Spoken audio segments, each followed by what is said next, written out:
Big Buck Registry's Big Buck Deer Hunting Podcast, episode number 128. Jeanette Hall, Big Buck's Brain Tumors, and World-Class Taxidermy.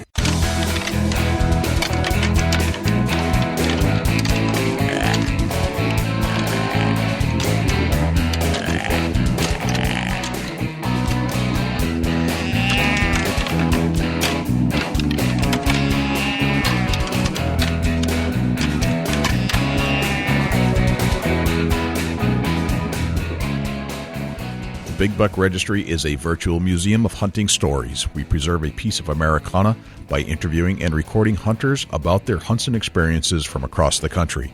And who knows, maybe we'll learn a thing or two along the way that'll help us take our hunt to the next level.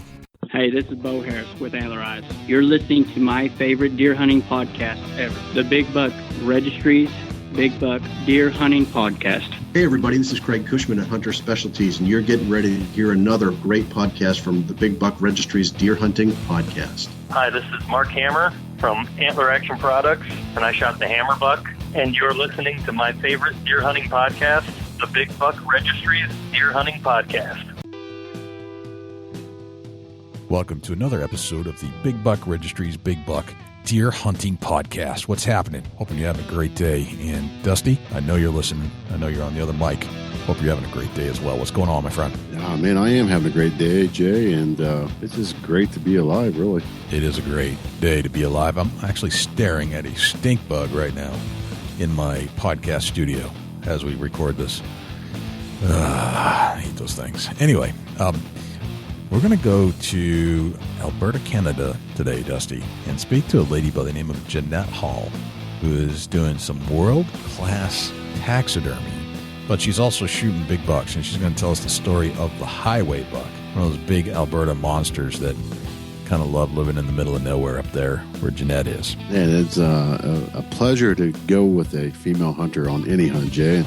It's something that we don't do very often, and it really sparks my interest because more and more these female hunters are really getting involved in the action and actually harvesting some great animals and really dialing in on some great techniques in the whitetail woods.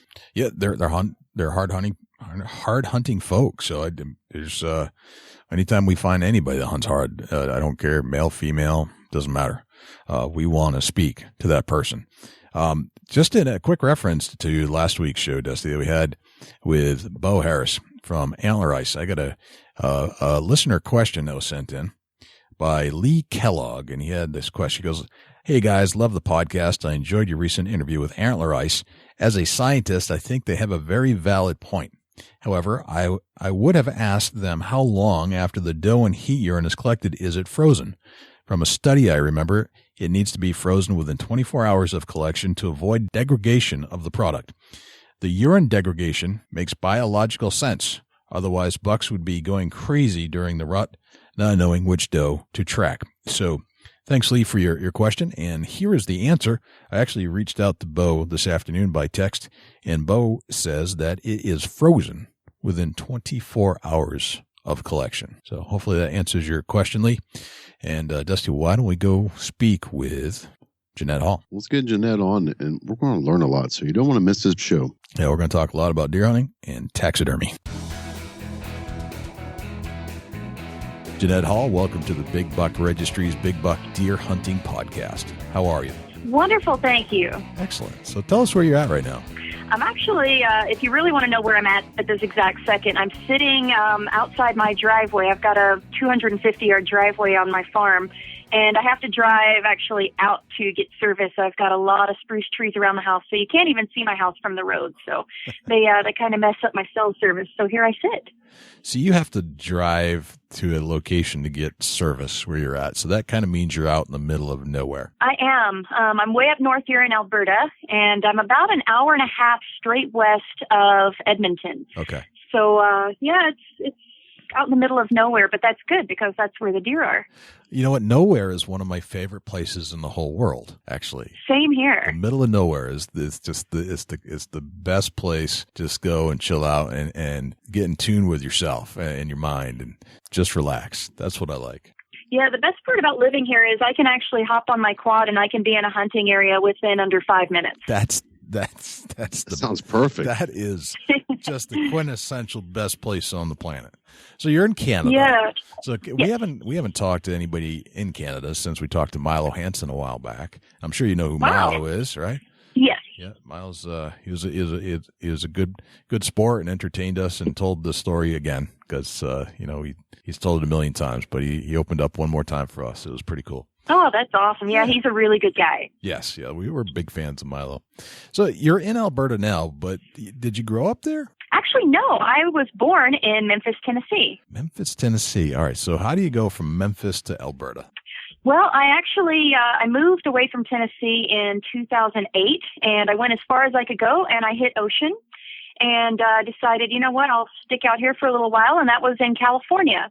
Wow. And that's actually where I got my education as a taxidermist. I was going to college to be a fish and wildlife officer, and luckily my zoology professor saw that I had artistic ability and said, you know what, I think you're going in the wrong direction.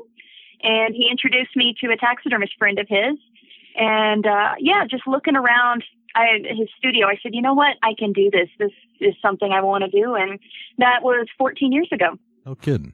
So how did you react to that? I mean, when they told you you're going in the wrong direction, did you think you had spent a lot of time going in the wrong direction for a while? And kind of, how did that make you feel? In other words, did you feel like you're off track and need to get back on, or how did that go? Well, I trusted him. His name was Professor Kirkhart, and what an awesome individual. He really knew his stuff, and I trusted him. So he did. He pointed me in absolutely the right direction. I come to find out fish and wildlife wasn't really the direction I wanted to go in. I'm not much of a law enforcement type. I'm kind of short. I'm 5'4", and people would probably laugh at me if I tried to pull someone over. So yeah, I think I went in the right direction. It's something, there's some fighting at 5'4", though. I'm not so sure about that. That's cool though. So, yeah. But you felt like you found your calling by getting to the artistic aspects of the outdoors, and but it didn't stop there. From what I understand, I mean, you're not just a taxidermist. You're hunting. You're still very much in the outdoors, if I'm not mistaken. Oh, I am. I've pretty much got my hands in every single part of this industry that's humanly possible. I'm on a TV show here in Alberta that airs on Wild TV, and it's called No Limits TV. So it's it's a really popular TV show. I've been with them for about a year now. Okay. I'm also a pro staff for Anka hunting gear, and it's made out of Spain. It's incredible hunting clothes. They brought me on board and they said, here's some camo, try to kill it. And I did. I tried everything in my power to ruin this clothing, and I still don't have a rip in it. So interesting. Really, really enjoy pro staffing for them. And I also volunteer for Alberta Hunters Education Instructors Association, also known as AHIA.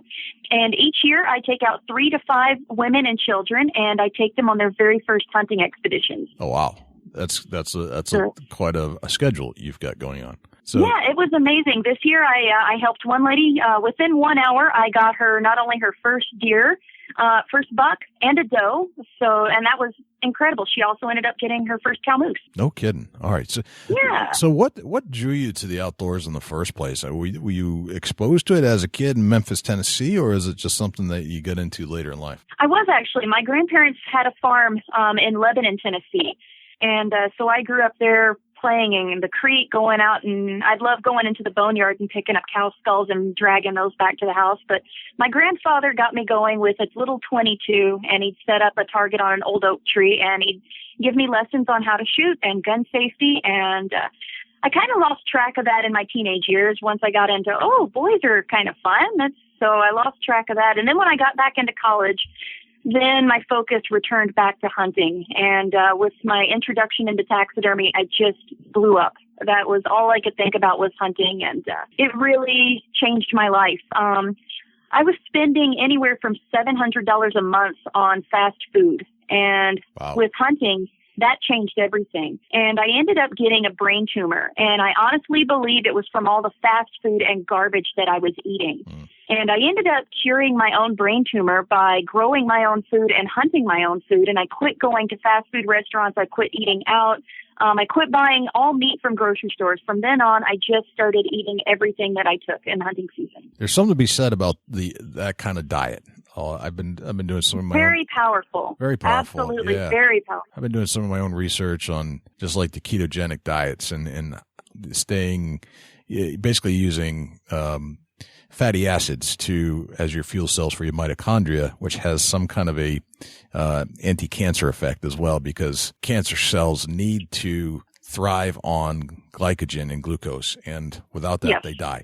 So if you can constantly stay in a state of ketogenic type blood zone, basically you're killing blood cells, but you're also using a fuel that's super fuel, and you don't even think about the glucose or the sugars or anything like that. All carbohydrates basically are gone, especially the fast food ones. Yeah, honestly, you've got to get back to eating almost like a caveman. Right. You've got to go back to basics, quit eating the sugar and all that other garbage. And I became so much healthier once after a year passed and I was eating so much better. It really opened up my mind to saying, you know what, this hunting thing, it's not just about going out and killing an animal. It's about self-preservation as well, because if you're eating all this fast food and garbage that's being processed, you're in essence killing yourself. And so with hunting, it actually saved my life.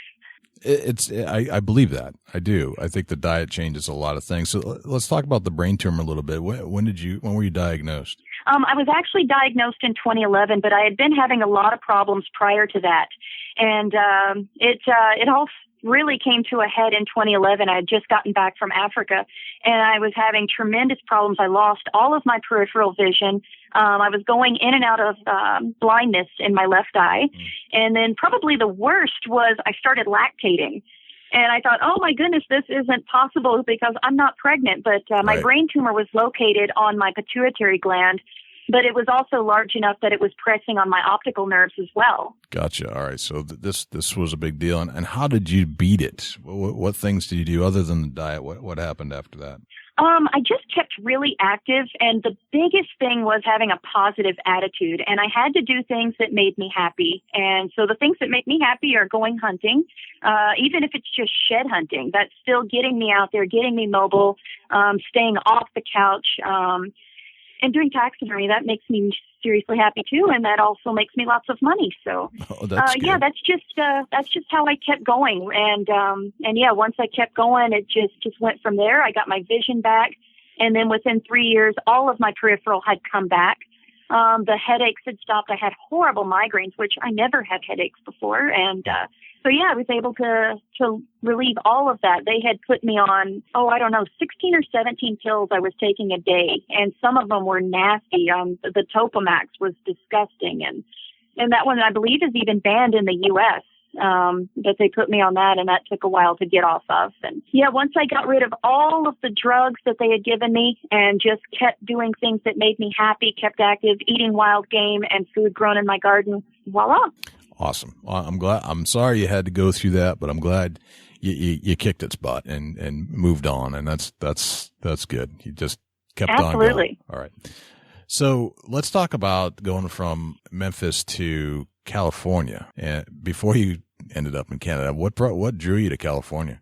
Like I said, I went as far as I could and hit ocean. I was just on a trip to explore and really liked California. It's a very beautiful state. I fell in love with the wilderness up there with Yosemite. I was going to Yosemite probably 2 or 3 times a week and just really enjoyed the scenery. It's just beautiful, and had some friends that actually got me into hunting wild boars and bears. And loved it. We would go out with dogs and hunt bears, and that, I tell you, that's an absolute adrenaline rush. If you haven't tried it, I highly recommend it. I haven't tried that, but that sounds very interesting. We can actually hunt bear with dogs where I live for certain parts, and I've never done it here, but I know people have. It's similar to hunting deer actually with dogs, and I'm not opposed to any of that stuff. But it's quite a rush, listening to the dogs and knowing that you've got something on the run. Absolutely. Actually, 3 years ago today, I got my cougar. And, of course, we use hounds to track the cougar. And, wow, what an amazing, kind of a scary hunt at the same time. I've never had an animal that angry. So that was a huge adrenaline rush. Yeah, I don't think it gets much more intense than that. No. All right. So California wasn't necessarily a destination. It was just a stopping point because you couldn't go any further without getting on a boat. Interesting. And that's where you landed in taxidermy school. That's correct. I learned one-on-one from a master taxidermist in Clovis, California, and I studied with him for 3 years. And then I got a job offer in, of all places, Bismark, North Dakota. All right. So we're bouncing around the country here. So yes. Now we're going to Bismarck. So now we go to Bismarck, and right. I took a fabulous job working for Dakota Taxidermy. Neat. And I got a huge education there. It's very high-end taxidermy, and that's where I really developed my skills. They have a great group of guys working there, and I got hooked into working with African game, which I didn't have that opportunity in California, and so that became my specialty, was working with African. Oh, wow. All right, so you're getting deep into this hunting industry the further you go. And yes. All right, so how do we go from North Dakota to Alberta? Although we're pretty close at that point. I mean, we're not far. Really close. Yeah. I was competing quite a bit at taxidermy shows, and I went to the World Show and competed there, and that's where I met a fellow by the name of Ken Walker, and he is a 4-time world champion taxidermist. And he says, you know what, Jeanette, I think I could even develop your skills a little bit further and put you right up at the top. And he did. I went and took several courses from him here in Alberta, and absolutely amazing. And that took my level right up there. After working with Ken, I ended up taking a 3rd in the world with the Cape Buffalo in 2009. Holy smokes. I didn't even know there were competitions for taxidermy. Yes, they're huge. They're held in just about every state, usually in the spring and summer, because obviously in the fall we're too busy to get away from the studio. Right. But yeah, they're huge. And then every 2 years they have the World Taxidermy Convention, and that's usually held in Springfield, Illinois. Okay. Or Springfield, Missouri. It kind of bounces around the country. So usually in that central location is where they have it. But absolutely incredible. You've got taxidermists coming from absolutely everywhere. Africa, Norway, all over Europe, a lot of Germans. But it's incredible to see the work that's put there, because you've got to really do something to even place in that show. Let's talk about taxidermy for a little bit. I don't know a ton about it. I've brought things to a taxidermist, and I've seen some of the shows where they'll show demonstrations. But and I definitely see these mockeries of bad taxidermy online. I assume these are the amateurs that are just trying it for the first time. What types of things separate you from the average taxidermist, for example? I spend a tremendous amount of time making sure that thing is show quality. If it's not show quality, it doesn't go out my door. So if I can't take this to the World Show and win at least a 3rd in the world in the Masters division, I will not let it go out of my studio doors. Okay. So I carve out the nostrils. I make a septum inside the nose. So basically, if you take a flashlight and you stick it up that deer's nose, you should be able to see just about to the thing's brain. I do nictitating membranes. The ears have all the inner detail, the ear canal. All of that's preserved. I use ear liners instead of, a lot of people just leave the cartilage in, which I find after a few years that tends to twist and break and whatnot. So I always use celastic ear liners in all of my mounts. And I just kind of go that extra mile. I use a lot of reference. I've seen just about every animal. I actually worked at a zoo for 1 year, so that way I could up my game more and see what these animals that you don't normally get to work on look like up close, and see their mannerisms, and that helped out tremendously. Wow. So you've become a whole student. I mean, and beyond just learning how to do taxidermy, you've become a true student of the craft.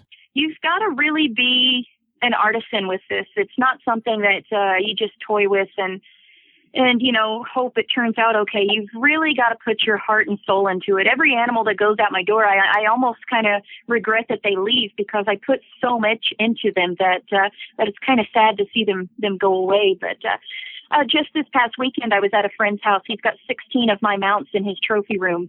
And it was kind of neat walking in there and saying, hey, yeah, I remember that piece. Oh, man, I wish I wouldn't have, given you that piece, because I wanted that one in my house. And, yeah, it's kind of fun. Why do you, as a species, why do you think humans need to keep these mementos when it comes down to it? Like, what's your view on that? Not only is it 3D art, you're looking at that memory. It takes you right back to that moment in time. When I suggest for something to be mounted, I tell people, what did you see when that animal stepped out? Was he looking to his right when you saw him? Did he have his head up in the air? Was he doing a flame in? How were his ears? I try to recreate every single part of that hunt that person remembers before he pulled the trigger or loosed the arrow. And for me to do that and, have a customer come in and say, you know what? I'm looking at this animal and I've got goosebumps. That is the ultimate compliment for me is to be able to bring that much of the hunt back to that person. And I can only hope that, every time that they look at that animal, that brings that back for them. It's more than a picture. It's everything. You get to touch the animal. You're seeing the animal. You've got so much there that brings it all back. Okay. So there are a bunch of amateur craftsmen out there, and most likely not even coming close to the quality of the crafts that you're doing. What would you say to that amateur to help them develop some of their skills at home if they're doing it from a DIY kind of situation? The biggest turning point for me was going to my first ever taxidermy competition. I went to one up in Redding, California, and the California Taxidermists Association puts it on every year. And so I went to my first one in 2002. And my work was not what it is now. And after seeing everything there, it really lit a fire under me and said, you know what, I've got to do better. Because I came home with 3 third-place ribbons in the commercial division. And commercial is basically a division for people that are either just starting out or their work just isn't quite master quality yet. And it really opened my eyes. I didn't realize that my work was where it was at that time, and it really helped me. And there's so many people that are willing to help at those shows to get your work up to par and help you with any questions, and reference is huge. Spending a lot of time at a zoo with binoculars, really watching the animals, watching what they do and their mannerisms and what their foot does when they step down on a rock and how it moves. That all ties into how that's going to affect your taxidermy work. And so I would say go to a show and definitely look at reference. You can never have enough pictures or video reference of animals just moving. Gotcha. All right. So you're creating life through a still version of this animal. So in other words, you want to take something that it would do naturally and you want to recreate it as best you can in that pose. Exactly. You've got to give that animal the most respect and justice that it deserves. And so, when I see some of these mounts that are done that aren't very nice, like, putting wolf jaws into a deer, I'm sorry, the whole novelty thing is just the most disrespectful thing you can possibly do to an animal. So for me to see that, it's like, oh, you have no respect for that animal at all. And, whereas I'm trying my best to give that animal the respect it deserves and make it look as lifelike as I can. Right. One of the things that you go through as a hunter when you have a game that you want to preserve, if you have a nice trophy, for example, we have to pick a taxidermist. And taxidermists that I know, they're not particularly great business people, so they're really hard to get a hold of. But if you had to break it down, and this is just my personal experience, I'm sure that doesn't speak of all taxidermists by any means, but if you are me, what would you say to me to pick a good taxidermist in my area? What types of questions should I be asking? First off, you want to see their work. You can go on their website, check out their website. Now, I've seen where some taxidermists are not very honest, and I've had this actually happen to myself where they steal pictures from your website and then put it on their website. So you got to be kind of cautious on that. But go to their studio and ask to see their work. Ask for references. That's huge. If they don't have any references or anyone that would speak well of their work, you probably want to avoid those ones.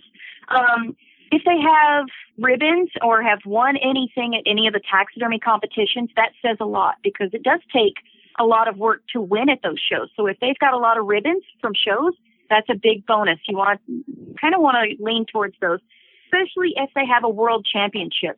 The work is going to be more expensive when you're dealing with taxidermists that carry world championships and big ribbons, that have won national champion and whatnot. So expect to pay more, but you're going to get what you pay for. If you go to the guy that's doing this out of his garage which there's nothing wrong with anyone working out of the garage, by the way. But Right. But if they're, if they haven't won the awards, if they really haven't tried to better their work, and they're only charging a couple $100, which wouldn't even cover the cost for their supplies or their time, I'd probably recommend going elsewhere. Okay. All right. Very good advice. Dusty, you really need to, you just basically look at the animal.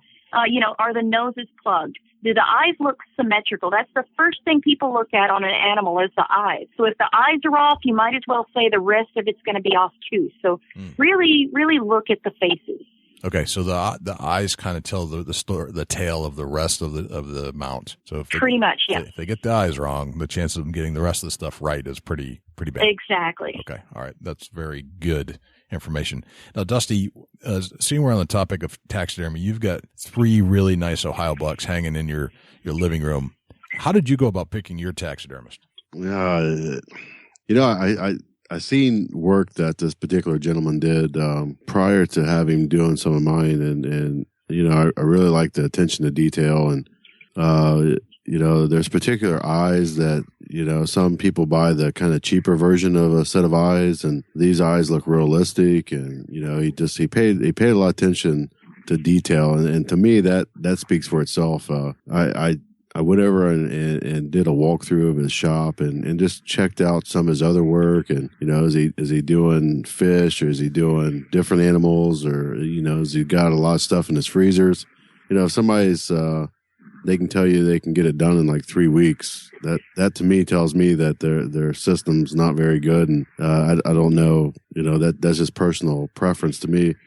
If they say it's going to take 6 months or even sometimes a year, to me, that seems like good taxidermy. I don't know if that speaks for itself or not. Is there any truth behind that? Absolutely. I'm actually anywhere from 18 months to 2 years behind. So that's very true. Right. Yeah. And once I found somebody that I really like the work and how they present their work, and, just little simple things that I really picked up on detail. Is their ears, shaped right? Or they actually spend the money on the proper forms, and, or they add the clay or the fiberglass into the veining or the neck roll that you want. There's all different things that are really simple, but they really should be paid attention to. And, you walk into a taxidermy shop and they've got like huge racks on little necked formed bucks that just don't look right. So, there's this, you kill a big, nice buck. You want to see that big, nice form for the neck. And, what's the average deer? Somewhere between 15 and 18 inches. So if you kill a really big, nice, mature whitetail, for instance, a Canadian whitetail, you're probably talking like a 22, 26 inch form. Yeah, most of the ones I get in here are anywhere from 23 to 26 inches. 24 is about average. Right, but taxidermists that don't know what they're doing, they would throw an 18 inch form on something like that, and it's just like, what are you doing? I've seen it numerous times where they didn't want to spend that extra money for that larger form to fit the skin a little better. And it really, in the end, that's little things like that can either make or break your taxidermy work. And it's so simple. That's just some of the things that I pay attention to. And, maybe I'm a little more anal than somebody else, but I like good taxidermy work. And, it definitely speaks for itself when you walk into somebody's house and they got some really nice taxidermy work on their critters that they've harvested. Gotcha. Oh, absolutely. There's nothing worse than seeing some bad taxidermy and, how much did you spend on that? And then, wow, I wish you wouldn't have spent any money on it, because that's a horrible rendition of whatever it was supposed to be. Right. But yeah, I've seen some pretty rough stuff. Like my whole thing is I'm kind of an a-hole when it comes to this. Okay. I'll tell somebody that they got bad taxidermy. I'm like, are you serious? That's just me because I'm truthful and I'm pretty straightforward. I tell it the way I see it. If I walk into your house and I'm like, seriously, what is this? It's a great buck, man, but really your taxidermist like shanked you on this one, and sometimes that needs to be told. And they're like, well, what do you mean? I'm like, dude, that's a 170 inch rack. There's no way it had like a 16 inch neck on it. Look at this thing. Something's wrong, Either they messed your cape up or they neglected to measure after they took it off or whatever, It's all simple things. But, if you start digging into who the taxidermist was, the stories have already come out from other people, and you're like, man, I wish you'd just ask me, and it happens all the time. I get people call and say, hey, come over and check my buck count. I got it back. And I go, I'm like, man, seriously? There's just no way I'd have paid this guy for this because you something bad went wrong, It's sad to say that, but it's the truth. I see it a lot. I've had to remount deer that were freshly mounted, and the customer was like, I can't hang this up. It looks like Cookie Monster. Yeah, that's terrible. Is this something that you can do? So if you can save these things, can you like a fine piece of art that, where you're restoring a fine piece of artwork, can you restore bad taxidermy? Not really. There's rare instances where there are some things I can do to make it look slightly better, but your best bet's to just do a complete remount. I usually have a stock of about 15 spare capes, and so I'll go through and I'll look at the deer that they brought in and try to match it up as close as I can with markings, with neck size, with cape color, all of that, and try to match it up as best I can, and then just do a total remount. That's usually the best option. It's an expensive lesson, very expensive lesson. Right. Go ahead. I'm going to say one more thing, and maybe I'm sticking my foot in my mouth, but I always ask, do you tan your own hides? And for me, that is valuable. That's priceless to me. If somebody tans their own hides, they seem to have a more realistic outcome. Is there any truth behind that? Not really. Because I'm such a busy taxidermist, and I'm my only employee. I don't employ anyone else because I don't trust anyone else putting out the quality or doing what I like. So I am my only employee, which means I don't have time to tan all this stuff that comes in, because I'll get in anywhere from 70 to 80 deer a season. So for me to tan all that would be almost impossible because I wouldn't have time to do other things. So I use a very high-end tannery, and it is very expensive for a deer cape. And now prices are a little bit higher up here than they are down south of the border, but for a deer cape to be tanned up here, you're looking at about $150, whereas in the States it's about $45. Gotcha. What's the price differential? Why is it more expensive? It's some of the chemicals are a little bit more difficult to get through the border to get it up here, so it's a little bit more of a hassle trying to get chemicals. Okay, gotcha. And of course, you've got to deal with all the export and import and all that stuff is just nasty trying to get stuff through the border. So it sounds like you have a pretty good following, and that people send you stuff from all over. Where are your deer heads coming from? Most of them are local, but I have clients from everywhere. I've got clients I just got one in New Zealand. Got another one that's over in Australia. They're all over the place. But they'll come here and they'll hunt a big deer, and then they'll do a search for taxidermists. Most of it's word of mouth, so it's pretty nice that I've got so many loyal clients that say, "Hey, take it to Jeanette." So that makes me pretty happy. All right. Well, it sounds like you know what you're doing for sure. You're winning championships, and that's pretty darn impressive. And I don't know a darn thing about taxidermy for the most part. So you just opened up a whole new world for me, and thank you for doing that. You bet. Let's move on to your television show. Let's talk about your TV show. What's the premise? Basically, we're a show that's family oriented. And it's a group of friends that we just like to go out and enjoy hunting. We film our hunts. And yeah, we do some tips. We do gear checks. And I love doing the go out and do public appearances. I just did an appearance here a couple months ago at Cabela's, and that was a lot of fun. I got to do an appearance for Ladies' Day, and then I also got to teach at Ladies' Day, that's my favorite thing in the world is teaching. And I kind of joined the show on that premise that I wanted to inspire other women and get girls and young kids, get them all out hunting. Even if you're not going to hunt, get out there and shoot a bow or target shoot, whatever. As long as you're doing something outside, that's the biggest thing. And so that's why I joined the show in the first place. It's not so much to showcase, any of my skills, but honestly, I just wanted to inspire. And I've been really lucky. I've had a few people that come out, they hunt with me, or they'll ask me, different opinions on what kind of a gun should I buy or how should I do this. And it's really humbling that people would like my input. Very cool. And what's the name of the show again? No Limits TV. And is it aired just in Canada, or is it found in the States too? We were aired in the States for a bit, and I couldn't even tell you what channel we were aired on. It's like it was the Outdoor Channel, I think. Okay, all right.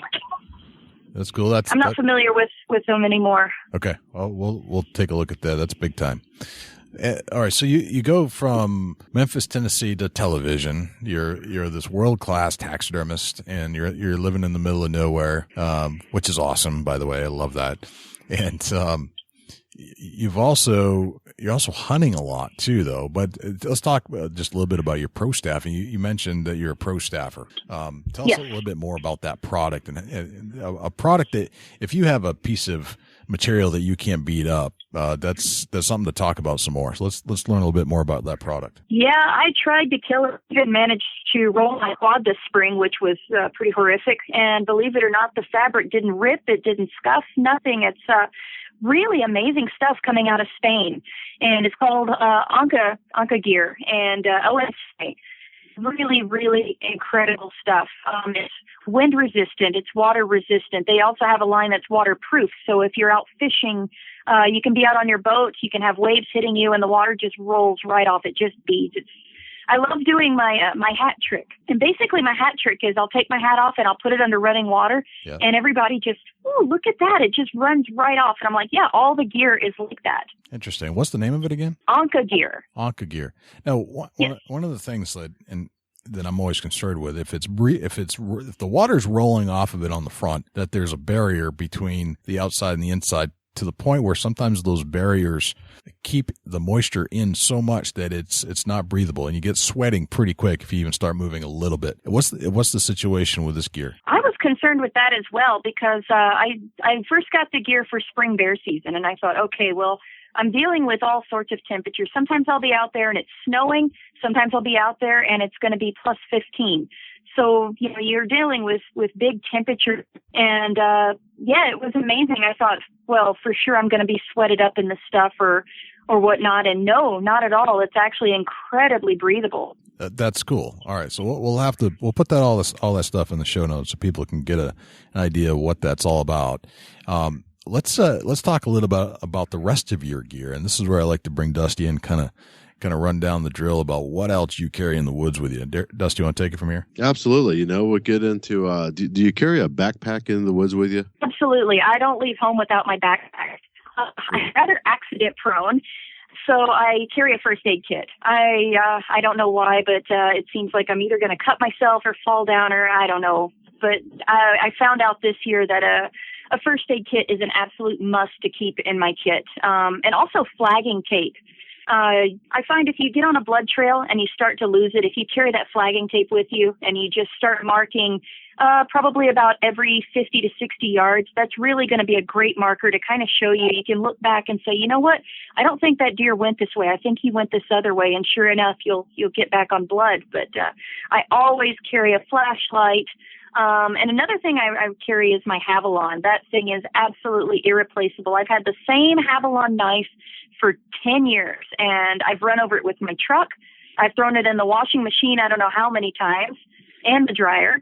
It's absolutely incredible knife. I love that I can take the blade off, put another blade on, and I actually get all of my blades through a veterinary supply service, and they're quite cheap there. I can get a box of 100 for about $30. So wow. I always carry that with me. Good deal. So that's pretty much what's in your backpack. Yep, that's what I carry. I also carry a product called Nose Jammer. And this was my first year using it. I wasn't real sure. I'm not big on gimmicky type stuff. And a friend of mine said he really liked it. So I said, well, I'll give it a try. And so I shook it up and I sprayed some on my clothing. And my first thought was, oh my gosh, I don't want to use this in bear camps because it smells delicious. And so I was kind of concerned that maybe the bears might want to climb up the tree and get to me because I smell like vanilla.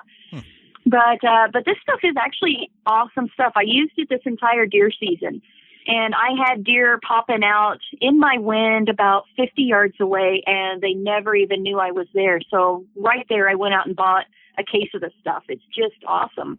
That's Nose Jammer? Yep, that's that Nose Jammer. Yeah. I saw commercials for it on TV, and I thought, well, it's just another gimmick. But a friend of mine turned me on to it and said, no, this stuff is actually really good, and they weren't kidding. Somebody said that smells like vanilla. Is that correct? It does, and that's why I was so concerned going into the woods with that on during bear season, because Right. I don't want to get eaten because I smell nice. Right. I couldn't agree more to that. Yeah, that's just a product that's really starting to show up around here more and more. And that's just, is it just a squirt bottle or is it aerosol? How's it come?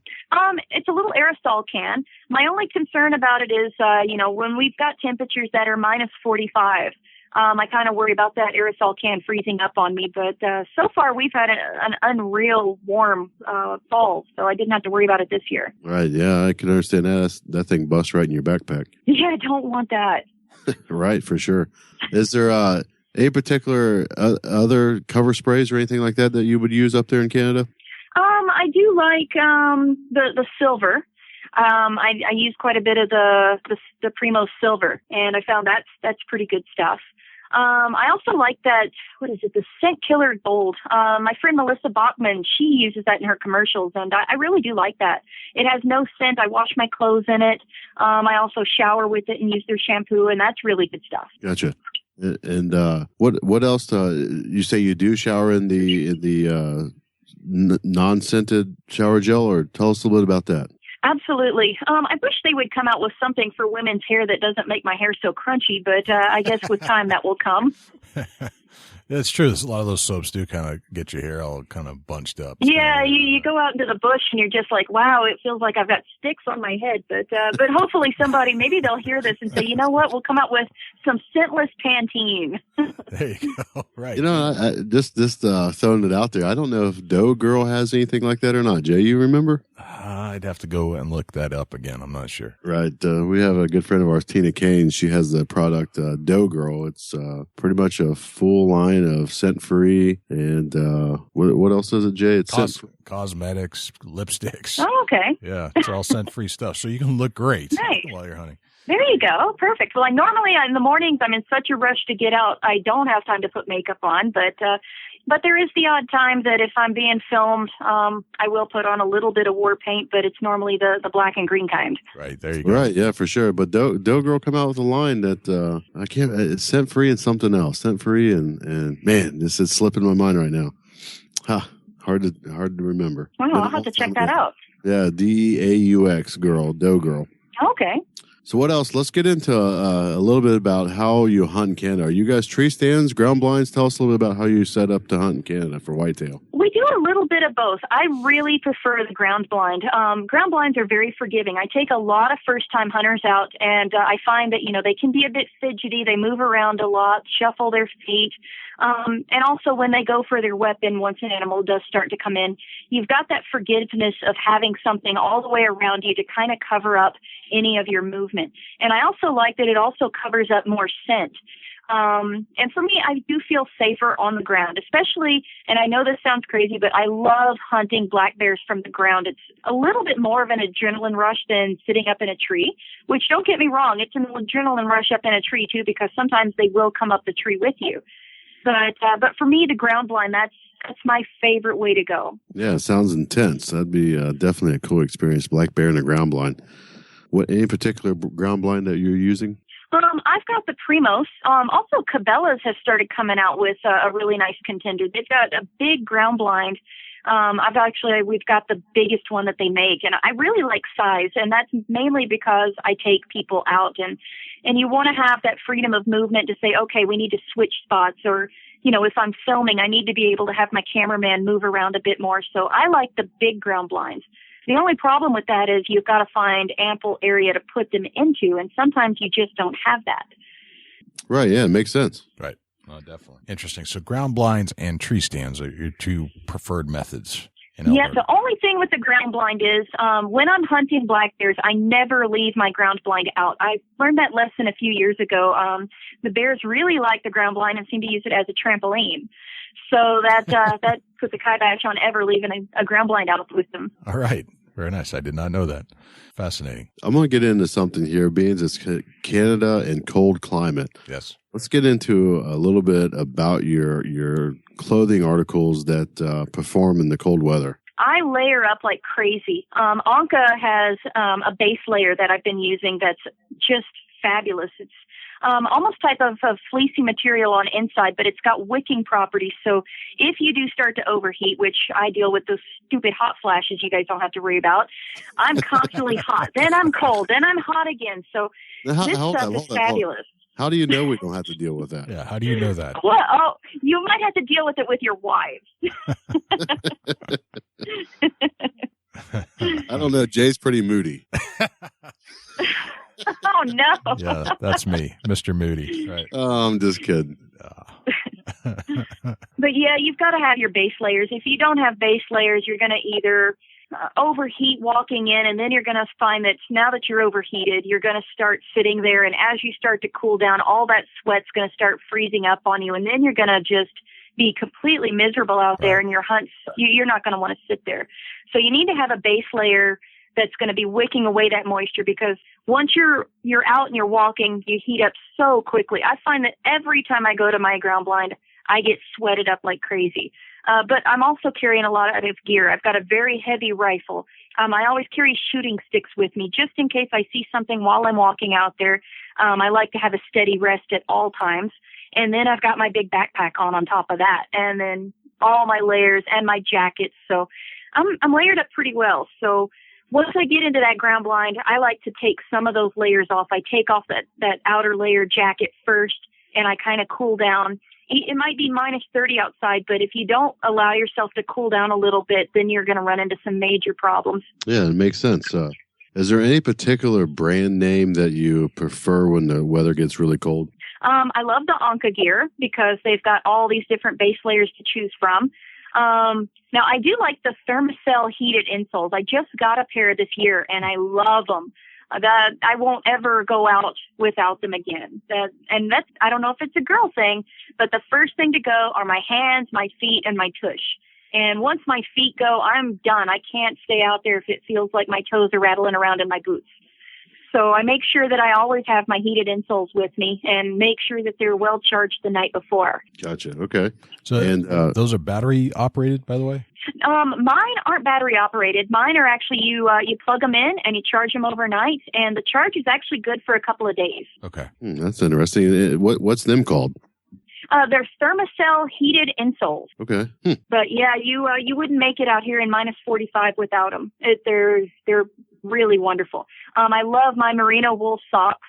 I actually get my socks from Bass Pro Shops. I get the redhead socks. They're the really thick ones. Mm-hmm. And I think they're about $20 a pair, but they are absolutely worth it. It's funny you say that. I bought a pair of socks down there. I'm a big socks guy, but I found a good pair of socks at Bass Pro myself. So I'm with you. Yeah, those they're gray colored socks, and I think I must own maybe 15 pairs of them. I just love them. If anytime I go down to Bass Pro Shops in Calgary, that's the first thing I buy is a couple extra pairs of socks. Awesome. Very cool. Let's get into a little bit about your archery equipment for Canada. What kind of bow are you shooting? I've been shooting a Pearson for the past 5 years. I'm actually getting ready to start looking for a new bow. I'm kind of torn between the Bowtech. I really like that Eva Shockey bow that just came out. Obsession Bows just came out with an awesome women's bow, and that one's really got my interest. I'm also looking at an Elite, and I'm also looking at a Prime. So with those 4 bows, one of them's going to win my heart. Gotcha. But my Pearson, I've had that one since 2010. It's getting a little old. It's a little slow. I should probably have the strings replaced, but I'm really sentimental on that bow. I took that bow to Africa with me in 2011, and I managed to get some really nice animals with it. And when you've got something that has been that loyal, and you've taken so many great animals. I took my best whitetail to date in 2013 with it, and I almost feel like I'm cheating on my bow by getting a new bow. And I know that sounds really stupid, but I get attached to my hunting equipment, and it kind of makes me sad, when they wear out and die. So you think your bow will file for divorce or what? No, I don't think it's ever going to ask for half of anything, but it might ask for new strings. Gotcha. Well, I guess that makes sense. Are you shooting carbon fiber arrows, aluminum? Tell us about your arrow setup. I'm shooting the Carbon Express Mayhem, and I found those are really hard-hitting arrows. I like to use the Montec G5s and the 100 grains in conjunction with those arrows, and I find that is just a nasty combination. I hit a really gorgeous cinnamon bear last spring with one. And, that just blew right through that bear, and really impressed with the penetration. Like I said, it's sometimes getting pass-throughs on low poundage. I've got kind of short arms. I've only got a 25-inch draw. I'm kind of short myself, but and I'm only shooting 45 pounds. I've got a bad shoulder, and now that I had this quad rollover, I've got a really bad shoulder. I ended up having to get a crossbow permit for the rest of this season because I couldn't draw my bow back due to this injury. So that's kind of why I'm also going towards a new bow this coming spring too, is because now it's like, okay, well, I think now is the time to get something new. I've got to change here with my shoulders, so let's try for a little bit more forgiving bow. Right, yeah, it makes sense. So, you got to adjust to what your body's got going on. Exactly. Just the pitfalls of getting older, hey? Yeah, right. I don't know anything about that getting old marker yet, but, I'll get there eventually. I do. I understand. Yeah, Jay sure does, but...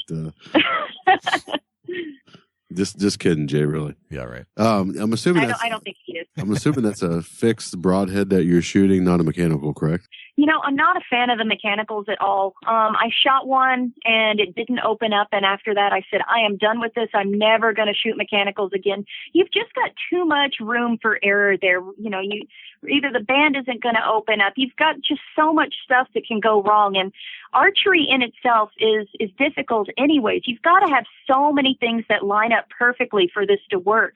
Your shot has to be perfect. Everything has got to go right. So why depend on something that might fail? Right, yeah, for sure. I think that the more and more we get into these mechanical broadheads, the more and more I see people switching back to a 3-blade fixed. Yeah, all it took was one failure for me, and I said, that's it. And I mean, granted, yes, it was just a doe, but any animal that you wound, that's such a horrible feeling. You don't want any animal to suffer.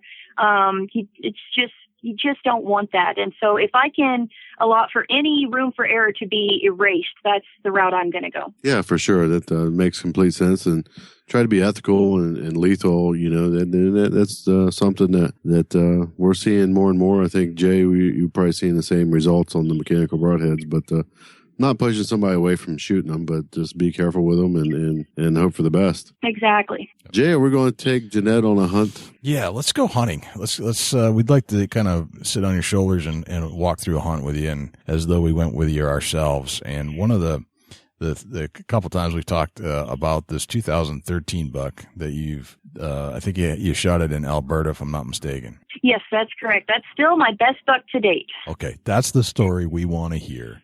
So okay, I'd like to go kind of play by play, maybe lead up to the hunt, maybe start 48 hours or wherever you think is the appropriate starting point, and take us on a little journey and tell us kind of what happened along the way. Sure. I'm actually going to start 2 weeks before I got him. Okay. We had just moved onto a new property, and it came with 160 acres onto that property. And so I was pretty excited to get cameras out. So I set out all these different cameras. There were trails everywhere. So I'm thinking to myself, there's got to be something good here. And I actually set up a camera only 100 yards from the back door. And I'm like, there's probably not going to be anything on this camera, but I'm going to set it here anyways because there is a trail. So we'll just see. I checked it the next morning, and I woke my fiance up because I was screaming in the kitchen, oh my gosh, it's got a drop time. And so I got on the phone with everybody, and I said, okay, what do you guys think? I'm going to send you a picture of this buck. What do you guys think? And my goal that year was to top 150. I had never shot a deer over 150. I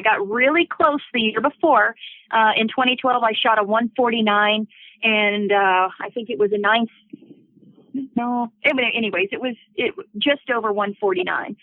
So I had to break that 150 mark. That was my goal. And so I called all my friends. What do you think? Do you think he'll go over 150? And some of my friends were like, yeah, he might. And some of my friends were like, I don't know. You'll have to see him. I need better pictures of him. Some people were saying he was a young deer. Some people were saying he was an old deer. And judging by the pictures, I was kind of leaning towards he was an aged deer. He had the very full brisket, a little bit of a swayed back on him. His hips were lower than his withers. He just looked like definitely a mature buck. So I started collecting pictures and patterning him. And he was coming through sometimes in the morning, sometimes in the evenings, but he was going through just about daily. So I set out a ground blind. I had just a little tiny area to stick it in, but I managed to kind of squeak in a little blind, and it was 26 yards away from that trail that he was using. So I started sitting every morning and every evening, and he just wasn't showing up. My trail camera was now showing, he'd come in late at night, or he'd come cruising by at like 5 in the morning. So I'm thinking, oh, man, I don't think I'm going to get this buck. I've only had one daylight picture of him, and that was the first picture I ever saw of him. So I was starting to get a little bit discouraged. A lot of does traveling through, and this is early season I'm hunting. I'm hunting at the beginning of September. Okay. So I had a few friends sit with me, and nobody was seeing anything. We were trying to get this on film. And the one night we sat, my fiance and I, and it was starting to get a little bit chilly. It was the 17th of September, and I didn't have a whole lot of layers on. I just had on a light jacket, and I was actually getting really bored and really tired of sitting looking at the same trees and the same clumps of grass, and nothing was happening.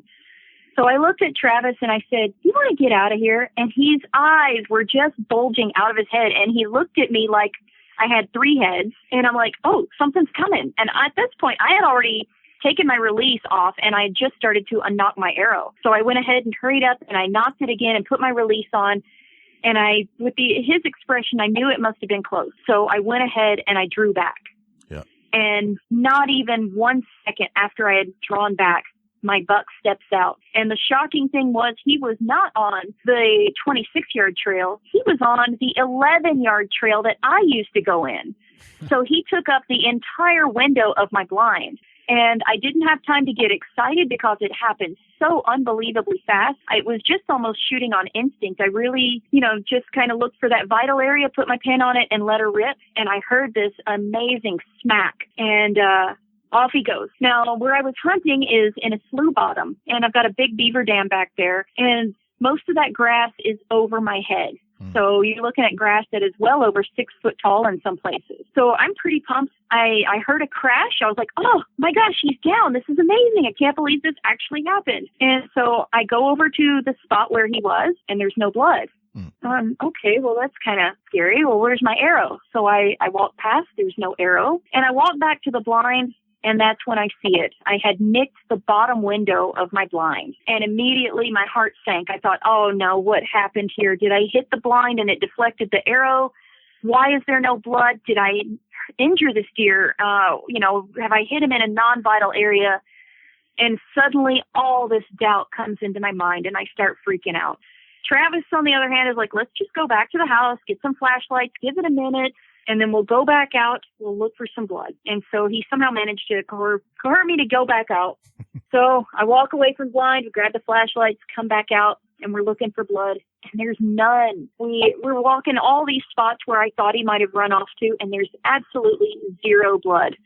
And we walk all around. I said, you know what? I don't know. I don't know if I even hit him now. What was that whack? Maybe the whack was me hitting the blind. So we go back to the house, and I'm just sick. And this was the first time I've had this happen. And I'm just thinking to myself, that's it. I'm giving up bow hunting. I've wounded something now. This is horrible. So he says, let's just go to sleep. We'll go find him first thing in the morning. Yep. Well, I didn't sleep at all. There was no sleeping. I had all these pictures going through my head of what happened, all these different scenarios. And before first light, I was up and out the door. And of course, it was frosty that night. So I walk outside and everything is sparkling in little white crystals. And I'm thinking, well, crap, this is going to be bad for looking for blood because everything's covered up. And so Travis is like, you know what? Just come back in the house, wait for the sun to come up, and melt some of that off, and then we'll go out and we'll look. Well, I couldn't do that. So I went out there and I just stood in the field and I kept staring down, waiting for the sun to at least burn off a little bit of this frost. And for some reason, instead of going to the east, which is where I thought the deer had run off to, for some reason I decided to walk north. And I don't know why I did that, but something drew me to that area. And I just happened to look down and I saw something. And it was just a little tiny speck. And I look, and sure enough, there's blood. And I was like, oh my gosh, we didn't even go this way. We went east the entire time. I didn't even think to go north because as soon as I shot, I looked over at Travis. I don't know what I was thinking. I was just so excited. I should have been watching the deer. Right.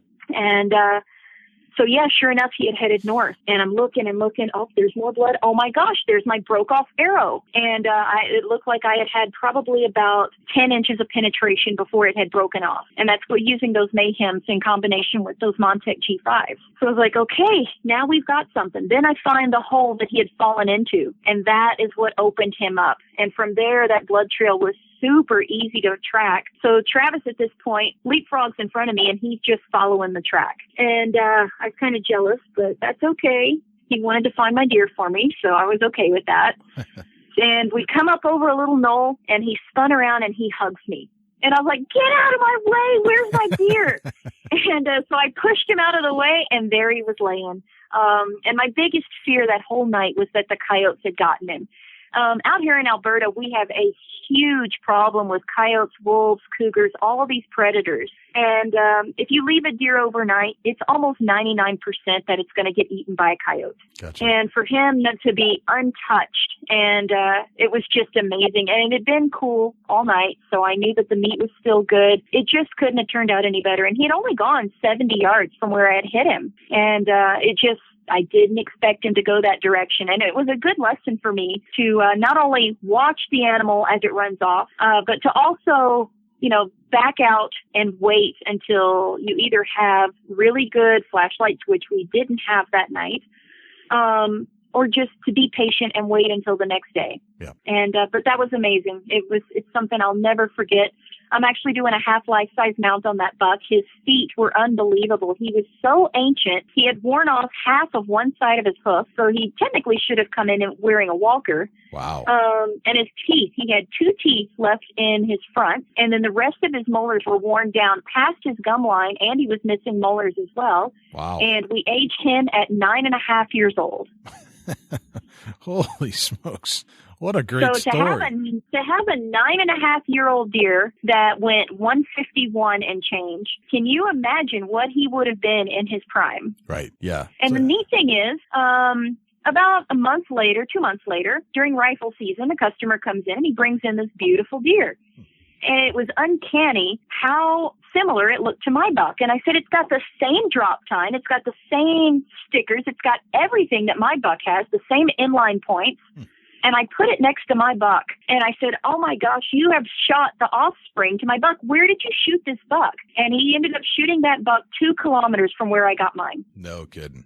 So that was pretty interesting to see the same genetics. Wow. And it was, unfortunately, it was only a 3-year-old buck that he had shot. But same drop time, same everything, same math. I was like, oh, could you imagine that deer is a 5.5 or 6.5-year-old? Wow. Crazy. What a great story. But yeah, that's a good story. I went from super high to super low to super high again. Right. That's awesome. Congratulations. That's a great story. It's a great buck. Thank you. That's awesome. Jeanette, how old are you now? I'm 40. You're 40. All right. I'm 40. You're still younger than I am, but older than Dusty, so that's cool. I don't act my age. I absolutely refuse to act my age. Right. I feel you. I don't even know what that means. I love that. I can't stand to do it myself, really. So, Jeanette, knowing what you know today about life and hunting and taxidermy, what would the Jeanette Hall of today tell the 20-year-old Jeanette Hall back then? You need to live a little bit more than what you're doing. Yes, I was living a lot back then, but live more. Go out and do more. I found that TV sure sucks you in, and I watched a lot of TV and ate a lot of fast food, and I would say, don't do that. That's killing you. So I would have told myself, get your butt outdoors. And I really wish I would have gotten into hunting or stayed with it at that young age. I wish I would have known more people that were into hunting and known other girls that were into it, or even had guy friends or whatever. That would have really helped. And I think that's kind of what has pushed me to do the mentorship program with AHIA.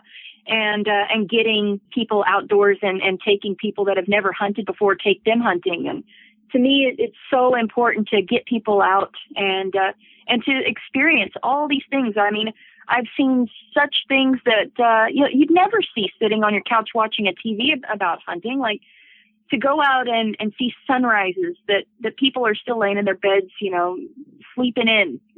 They're missing so much, or just just being out there, that's so huge. Excellent. Love that. So we all have these things that we bring into the woods with us that's almost like a good luck charm or a memento or a pacifier or something like that. And if we leave it in the car or the truck or at home, we feel kind of naked without it when we're in the woods and don't quite feel like we're going to be as successful when we're there. What's that one thing for you? Ooh, one thing. Boy, that's a tough one. I'd have to say it's my rangefinder.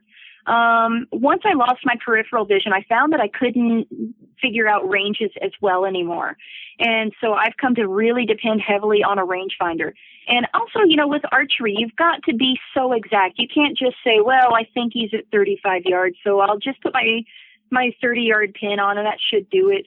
You've got to be so exact with archery, knowing your ranges. And even with rifle hunting, if I'm going to be taking a 300-yard shot, I want to make sure that's going to drop that animal there and it's going to be a lethal kill. So I don't want to take any chances. So I've always got my rangefinder with me. Gotcha. Awesome. If you could pick one and only one deer hunting tip of all time, and there are a million, but which one would you say is the number one for you? I'm going to say patience. A lot of people don't have the patience to sit. I just spent the past 17 days sitting in the same exact field in roughly the same spot. And I did pass up a tremendous amount of bucks. I didn't tag a buck. This is the first time since 2008 that I haven't hung a tag on a buck. But patience is key. That if you don't have patience, you won't be rewarded, I think. And it's almost a karma thing. You've got to put in your time and spend your time in the woods and really just patience is a virtue. Okay. I like that. I do agree with that one. So yeah, you're not going to get a big buck without patience. Sitting right. for 2 weeks straight in a ground blind day and night, that patience paid off for me in a big way. Yeah, it can be grinding. It can be mentally challenging. You could just it can absolutely break you. And I think the one that would really break you the most would be sheep hunting, because there not only do you have the physical factor of something breaking you, you've got that mental factor as well. So. And that can go right over into whitetail hunting. So yep. Patience, just sit there and wait it out. Yes, it's miserable sitting on a cut line staring at the same piece of bush, but sometimes it'll all come together for you. And once you put in that time, you'll be rewarded. Absolutely. So if you had one book or magazine that you reference frequently to help you understand hunting a little bit better, or find out what other people are doing in the world, or something that taught you how to hunt the way you hunt, what's that one book or magazine that you use?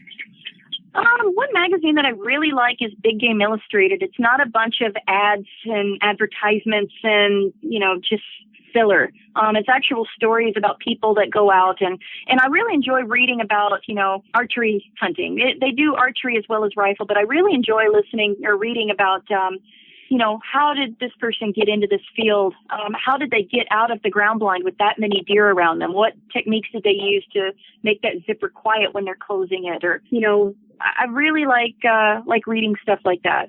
Those are some tips that I'd like to know the answer to, actually. That'd be pretty good. Yeah. Well, I found that if you need to get out of your ground blind and you've got a lot of deer in the field, sound like a coyote.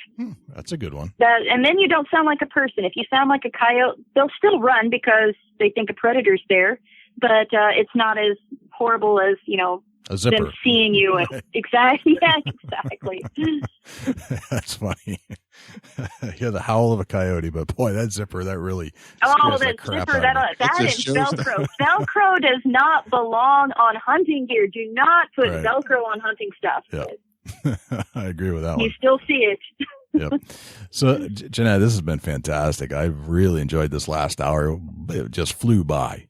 And I think you have some other hunting stories that you could probably tell us, and we'd just sit here and listen the whole time and not even talk. So I can't thank you enough for joining us on the podcast and kind of spilling your guts and letting us know what it's like to hunt Alberta. We've heard lots of great things about it, just haven't ever done it ourselves. So we have to live vicariously through you. Well, we have a lot of game up here. I mean, I can look out from my window and, the chance to see an elk or moose or wolves, you name it. It's all here. So come to Alberta, come hunt. We'd love to have you guys. I would do that. Yeah, that's it's on my hit list, actually, of things to do before I check out. So awesome. Thanks for joining us on the Big Buck Podcast. Thank you. Well, thanks to Jeanette Hall for joining us on the Big Buck Registries Big Buck Deer Hunting Podcast. Always a pleasure. And to go to Canada and Alberta, where we don't usually go, where the big bucks roam, and especially when it's cold, man, that's some different territory up there, stuff we're not used to down here.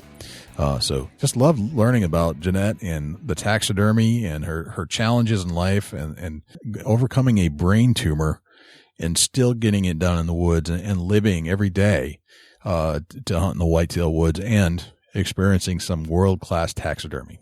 Just fantastic individual. Yeah, it just goes to show you. If another thing is that if you get started in something in school and it's somebody else sees the light and sees what you're best at and what your vision is, and they kind of get you off tangent, and sometimes it works out. It's amazing. I mean, she went from Memphis to California to I think it was North Dakota, then ended up in Alberta. So, yeah, what a great story. Amazing journey. Amazing journey. Dusty, do you have a Chubby Tines tip of the week for us this week? I do have a Chubby Tines tip of the week. What do you have, my friend? Man, when you're watching a buck run across the field and you look at him through a scope and, man, you think that's a dandy 8-point. And you don't scope him back up. You just watch him run across the field till he gets in shooting distance and you shoot him. Make sure he's got the other side of his rack before you pull the trigger. Are you speaking from experience? I am. I'll be the first to admit it. I did shoot a Ohio 8-point last day of deer gun here last week, and it's a half rack. And the amazing part is it's got a rack, real nice heavy 8-point. Thought, man, it's going to be a beautiful deer and on the dead run across the field. And sure enough, I squeezed the trigger off and smoked him. And what I could see in the scope was a main beam on the other side with the brow tine. I thought, man, I'm good. I'm golden. Sure enough, he's got a busted off main beam on the right side. And I'm just proud as I can be of him, though. It's a lot of guys that go a whole long time without not ever shooting a buck. So the meat's going to taste good, and just a little comical Chubby Tines tip of the week. I like it. All right, and it's a stud of a buck. I don't care who you are, especially for me coming from New Hampshire. That would be a prize. That'd be a trophy for me, even if it was half. But I get it. Sometimes it's hard to judge those things when they're kind of moving fast, and you think it's all there, and it's just not. Yeah, it's a pretty cool buck. It's got some history, obviously a fighter, and like I said, nice heavy 8-point. And when you see the other main beam going out 8-10 inches, and you see a real nice brow tine on the other side, you just almost it almost taught me a lesson to quit automatically thinking that it's all there. When you see that other main beam. I just scoped him up. Man, I seen a real nice, beautiful, symmetrical 8-point. Probably 11-inch G2s. One side brow tine is at least 9 inches. Nice, big, heavy, wide-bladed brow tine. Oh, it just looked beautiful running across the field. I said, man, that's a beautiful deer. And sure enough, I caught the other main beam and a brow tine, and I think I just took it for granted that it was all there, Jay, really, the heat of the moment type thing. Right.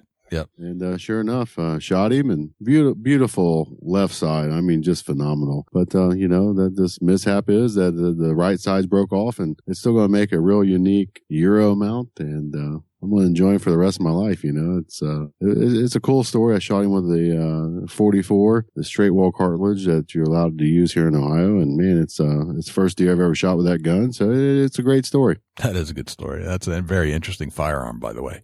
And congratulations on taking your buck this year. That's awesome.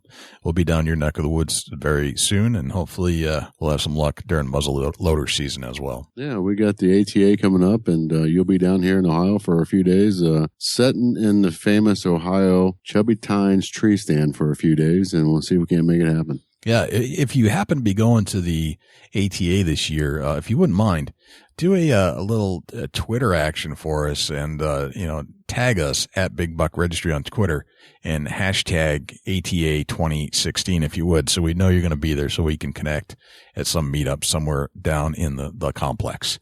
Dusty, let's move on, and where can we find you when you're not hanging out here with me on the mic? Facebook.com/Chubby Tines Outdoors. You can also go to Facebook.com/Chubby Gobbler. And if you're looking to have a little fun with me, look me up. Facebook.com/Dusty Hunt Neck.